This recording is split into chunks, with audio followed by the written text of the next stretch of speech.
Good morning, Sir RD.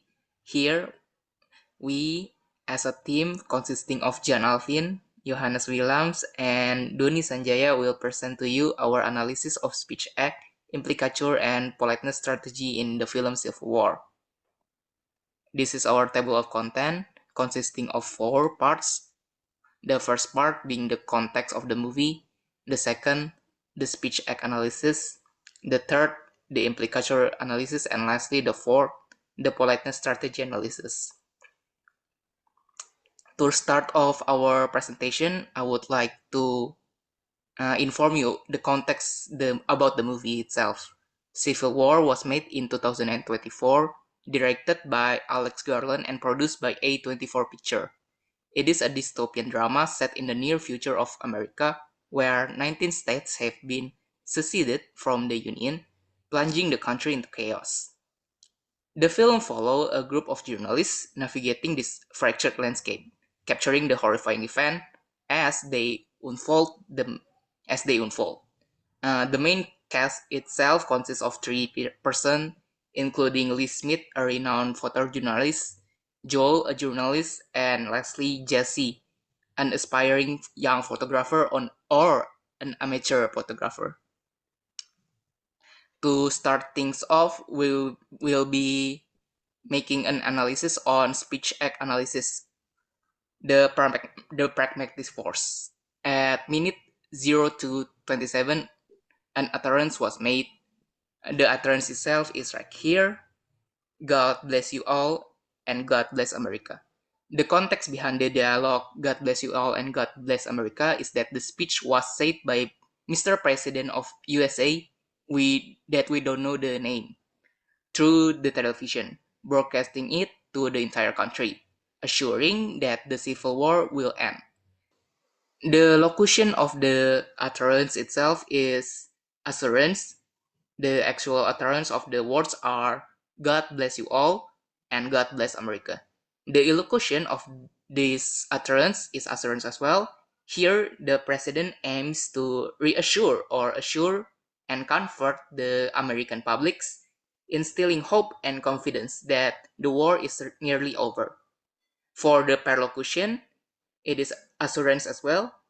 It is to calm the public and boost morale and reinforce national unity and optimism throughout all.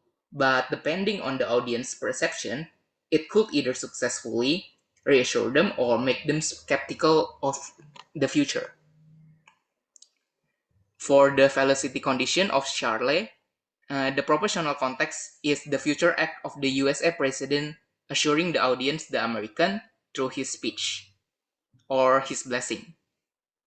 For the preparatory for it to happen, it is needed to not to be obvious to both the president and the Americans that American would get assured without being told, and secondly that the president as the legitimate leader have the authority to make such statement. For the sincerity part, the USA president wanted to assure the American public, and lastly for the essential part, it is account as an attempt to assure the American public that the war is almost over. For the second occurrence, it was at the minute 12:57. The utterance itself is right here. But if I ever see you again, you better be wearing Kevlar and not fluorescent. The context behind the dialogue is that act was said by a professional war photographer, Lee Smith, to an amateur photographer that almost caught up in danger. It is an advice to wear Kevlar next time that the amateur shoot a photo because Kevlar is a material that could prevent harm by deflecting shrapnel or bullets, instead of wearing fluorescent, a material that reflects light. For the locution of this utterance, it is an advice. The actual utterance of the word itself is, but if I ever see you again, you better be wearing Kevlar and not fluorescent. The locution here is Lee Smith aimed to advise Jesse about how dangerous it is to photograph a war up close. She advised her by suggesting her to wear Kevlar next time instead of fluorescent because Kevlar is made to be durable and prevent harm. For the perlocution of this utterance is that Jesse understand Lee advice and proceed with caution next time when photographing in war. Next up, for the velocity condition of Charlie for this utterance, it is for the professional context, it is the future act of Lee Smith advising Jesse through her utterance.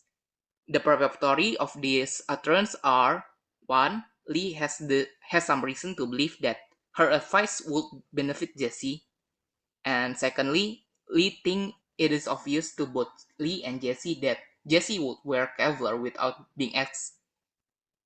Lee think it is not obvious to both Lee and Jesse that Jesse would wear Kevlar without being asked.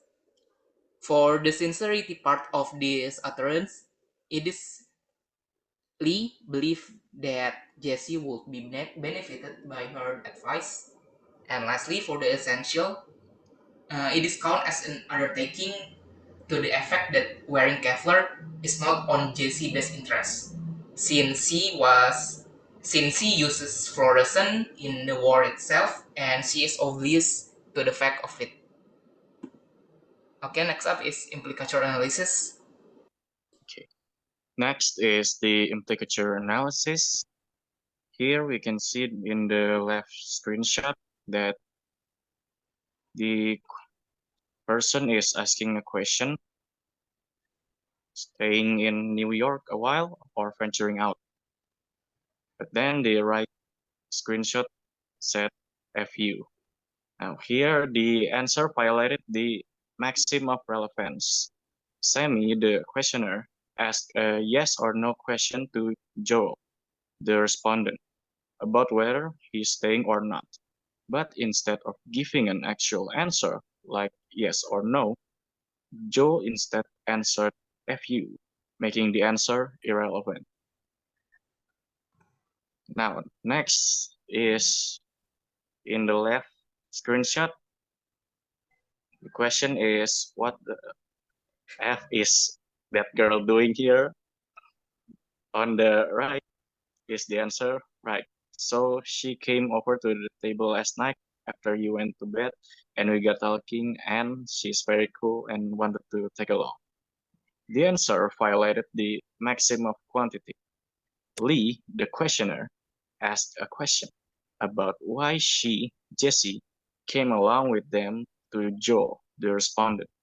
But instead of giving the answer right away, like she just wanted to tag along, Joel answered with too much information and excuses, signified by the triple dot after that.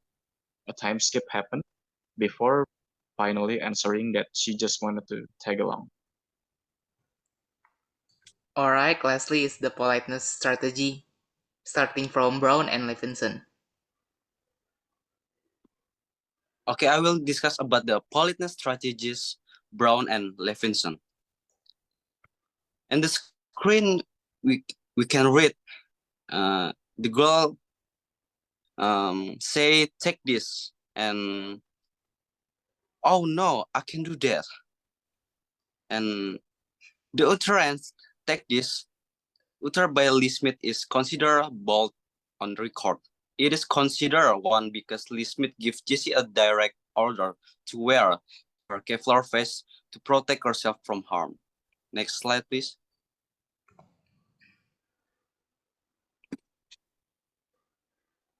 And now we can see again from the screen. It says it's great photo, Jessie.